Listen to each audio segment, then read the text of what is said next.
அப்ப உங்க கட்சிக்காரங்க என் கட்சியில் இருக்க பிள்ளைகளை, மற்ற கட்சியில் இருக்க பெண் பிள்ளைகளை அவ்வளவு கேவலமா எழுதுறானே, வாய்கிட்ட சொல்ல முடியாத வார்த்தைகளை. நீ எல்லாத்தையும் சேர்த்து நான் எடுத்துக்கிட்டு, மொத்தமா இவ்வளவு இருக்கும் எடுத்துக்கிட்டு, நான் இதே கமிஷனர் அலுவலகத்துல உங்க மேல புகார் கொடுத்தா அப்படி இருக்கும்? எப்படி இருக்கும்? இப்படி பேசுறாங்க எங்க குடும்பத்து பிள்ளைகள் எல்லாம்.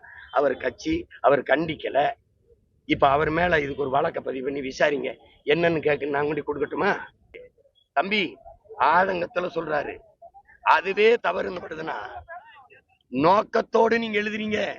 எங்களை அசிங்கப்படுத்தணும், கேவலப்படுத்தணும், எங்க குடும்பங்களை எழுதுறீங்க, எங்க பிள்ளைகளை, குறிப்பா என் கட்சி பிள்ளைகளை ரொம்ப எழுதுறீங்க.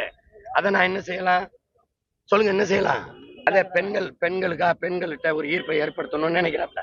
இது கோடி பிரச்சனை நடந்திருக்கு. எந்த பிரச்சனைக்கு வந்திருக்காப்ல? உங்களால செத்தவனுக்கே நீ போய் பார்க்கல.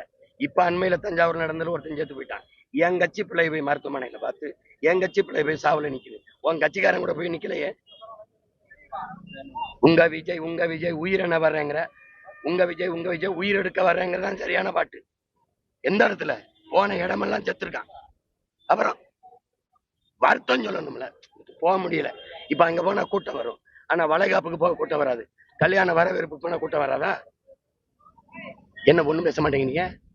அதுக்கே வரல.